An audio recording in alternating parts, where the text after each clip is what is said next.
Buenas tardes. Yo estoy aquí invitada para conversar con ustedes algunos aspectos del derecho colectivo visto desde la perspectiva de la Constitución. Voy a hacer una revisión de algunos aspectos que señala la Constitución política, bastante rápida, porque lo que quisiera después es concentrarme con ustedes y hacer algunas reflexiones respecto a algunos puntos que sí es importante poner un poquito más de detalle. Ok, en realidad las disposiciones constitucionales relativas a tema educativo están previstas desde el artículo 13 al artículo 19 de la Constitución, ¿no?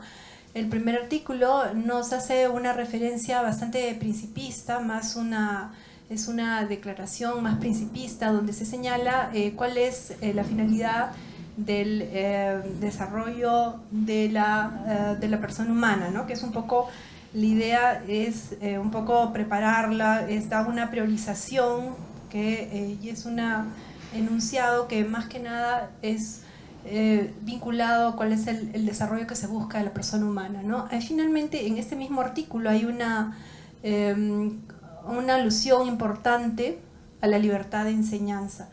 En ese aspecto sí nos parece importante poner la relevancia que sí es un poco el reconocimiento que cada institución educativa puede elegir sus contenidos y también su metodología, ¿no? El artículo siguiente, que es el artículo 14, ¿sí?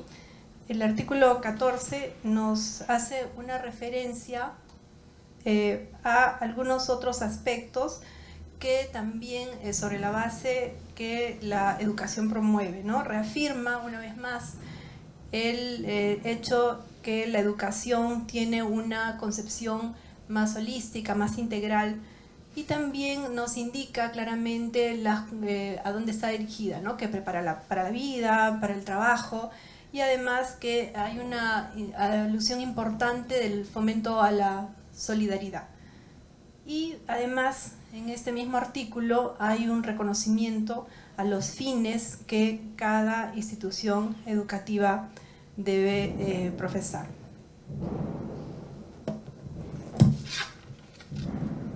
El artículo siguiente, el artículo 15, la parte que hemos considerado importante poner de relevancia, está más o menos alineada dentro de este concepto de libre enseñanza y nos permite diferenciar los tipos de centros educativos que se pueden formar. Es un poco poner de relevancia la capacidad de elección y el reconocimiento de alguna manera de una concepción más liberal, orientada a lo que es la inversión privada, ¿no? Y el artículo que viene, el artículo 16, hace una referencia a lo que debería ser la labor del Estado respecto básicamente a su labor de coordinación. Nos indica la norma, además, que más allá de coordinar la política educativa, está un poco orientada a diseñar, creemos, lo que es común a todos los institutos educativos, ¿no? En cada uno de los niveles, dejando cierta libertad para ellos para poder determinar, establecer cuáles son algunos planes de estudio. También la norma establece lo que son los requisitos mínimos para la organización de las instituciones o los centros educativos.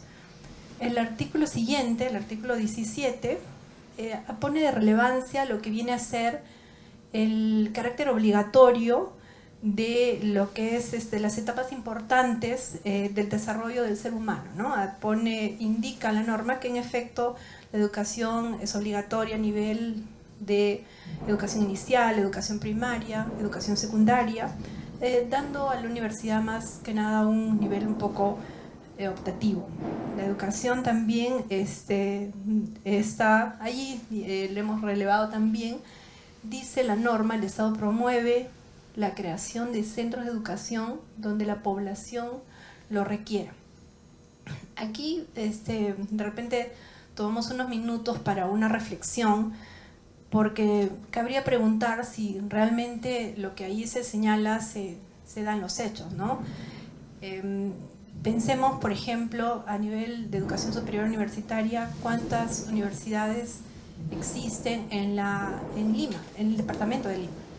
En el departamento de Lima hay 56 universidades, 11 de las cuales son universidades públicas.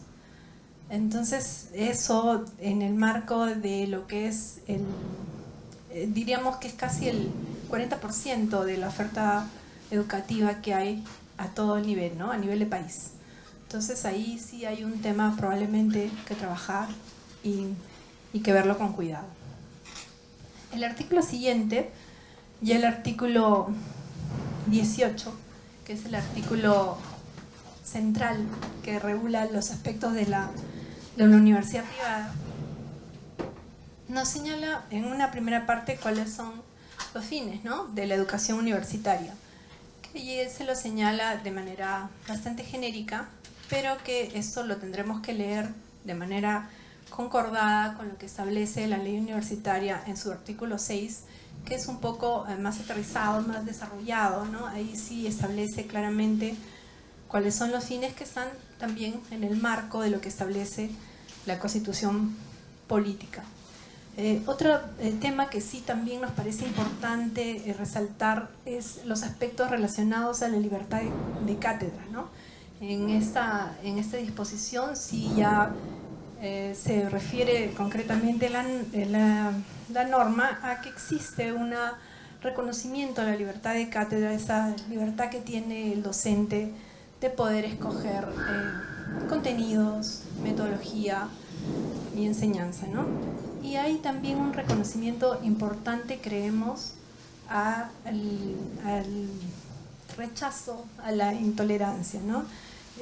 Creo importante que se ponga, que lo hayan puesto en este artículo, porque creo que es lógico para todos nosotros saber que es precisamente el espacio universitario el lugar correcto donde se debe respetar las posiciones a veces divergentes, o en todo caso es un espacio correcto e idóneo para poder justamente aceptar, respetar las discrepancias. Y además la norma hace una alusión a que se diferencia la etapa de lo que es la promoción de la educación universitaria de la etapa de la autorización, ¿no? Hay una referencia que las universidades son promovidas en una primera etapa y luego ya autorizan su funcionamiento. Además, la norma resalta el carácter académico de los integrantes de la universidad, porque justamente hace la referencia a que la componen los profesores, alumnos y graduados, que son precisamente todos aquellos que realizan este quehacer intelectual al interior de una universidad.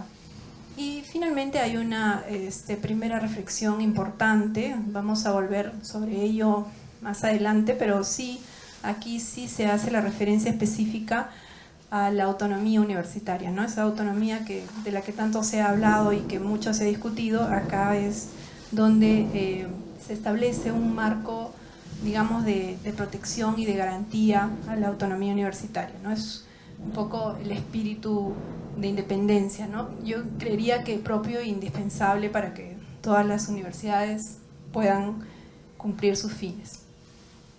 El artículo siguiente, el artículo 19, es un artículo que está ya referido a los beneficios tributarios.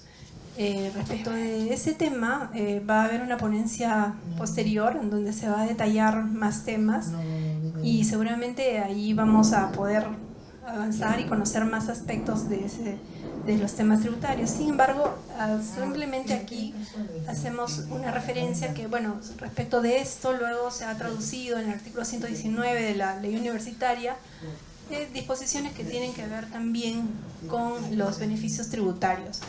Y esto de repente, sí, es bueno tener en claro que a raíz del crédito tributario por reinversión se dio por ahí por el año 2016 el primer reglamento que hubo a las disposiciones de la ley universitaria, ¿no? Siempre hemos escuchado en varios foros que dicen, bueno, es una ley que no está reglamentada, pero por lo menos el artículo El 119 sí está reglamentado, sí hay una disposición expresa que reguló los alcances del crédito tributario por reinversión y fue un decreto supremo que se sacó por Economía y Finanzas. Supongo que se va a tocar más adelante, pero también es bueno saber que la idea es ver bien que no haya superposición de facultades, ¿no? Que se sepa claramente cuáles son las funciones del regulador, de aquel supervisor de la calidad universitaria, de aquel que tiene a su cargo, en el caso de SUNAT, ver los aspectos específicos de índole tributario, ¿no? Entonces, yo creo que eso se va a tocar o se va a desarrollar más adelante, pero sí es bueno saber que por lo menos en ese aspecto sí hubo un intento de reglamentar ese aspecto de la ley.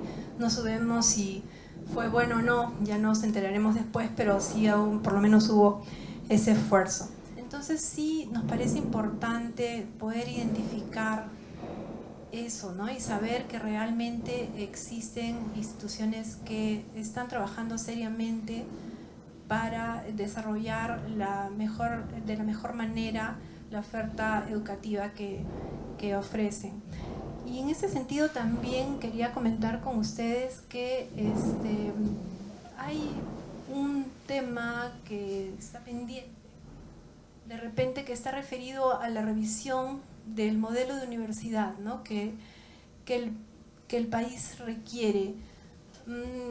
Hace algunos años el British Council hizo un estudio bien serio, bien trabajado, con investigación respecto a muchas personalidades vinculadas a la academia y también a temas empresariales.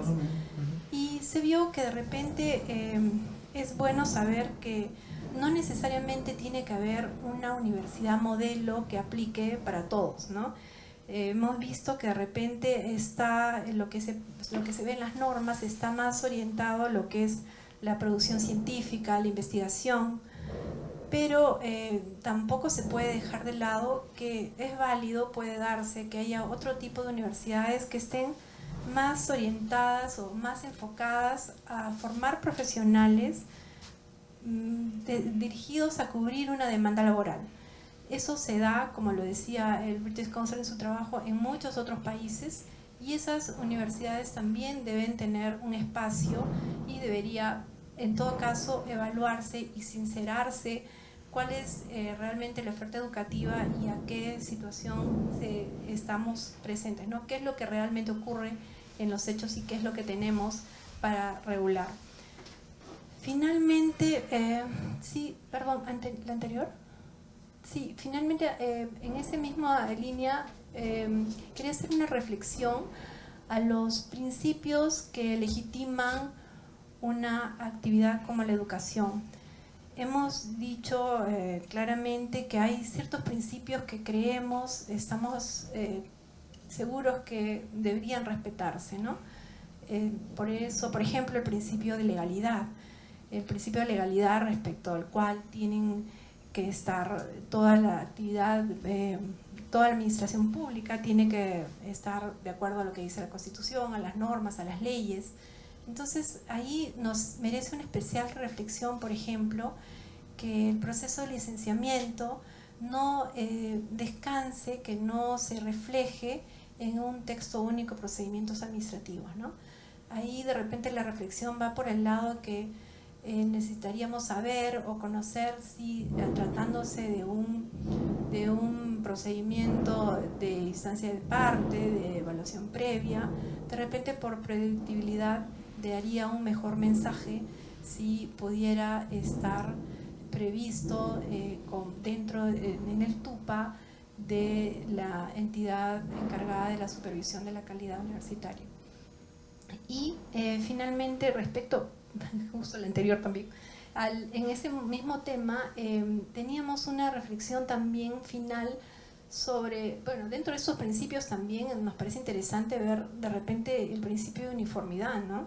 Ese principio cual nos dice que la autoridad administrativa debe tener más o menos los mismos requisitos para los mismos trámites, que un poco forzado acá porque no es necesariamente la misma entidad, pero sí hemos visto que de repente no existe, no es homogéneo el tratamiento que se da al tema de las disposiciones que se establecen en la ley universitaria y que se establecen en la ley de institutos, ¿no? Hay algunas que la ley universitaria es bastante más rígida y la ley de institutos tiene cierta flexibilidad, concretamente respecto, por ejemplo, al tema del periodo de estudio, ¿no?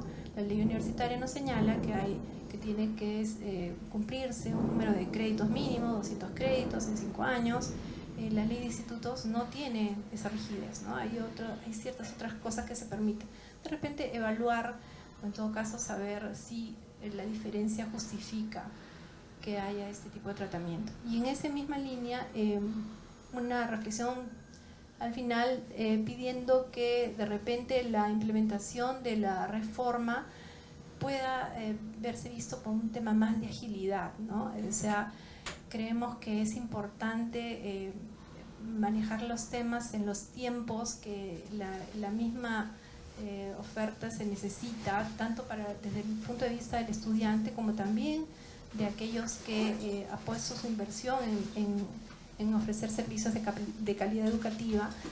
Y por ahí de repente nos lleva a la reflexión de conocer si en todos los casos hay algún aspecto de falta de capacidad regulatoria que nos está demorando un poco en el acceso al mercado, ¿no? Hace algún tiempo se dio un espacio entre una norma de la ley de moratoria, que seguramente ustedes deben conocer, y la nueva disposición que nuevamente cogió la moratoria. Hubo un espacio de 2 o 3 meses. Durante ese tiempo muchas universidades presentaron la solicitud para crearlas, y otras tantas lo que se hizo fue presentar modificaciones de licencia institucional para que se puedan autorizar filiales. Ha pasado, estamos hablando ya de probablemente diciembre del 2017, ha pasado más de un año y todavía esos procesos no avanzan porque por ahí hay una falta de capacidad regulatoria que de alguna manera está afectando, está limitando, diría, el acceso al mercado. Entonces de repente hay una reflexión que deberíamos hacer para trabajar todos juntos. Y finalmente hay un último tema que está ya en la última diapositiva que quiero compartir con ustedes, que es el famoso QS, el ranking QS, que es, como ustedes conocen, esta es una empresa británica que mide la calidad educativa, que es la más prestigiosa. Entonces allí ustedes podrán observar, sobre la base de las 700 mejores universidades que hay en el mundo, cómo vamos en América Latina, ¿no? La primera columna es el estudio que hizo QS sobre la base de criterios bien sólidos de temas de reputación académica, empleabilidad, investigación, en fin.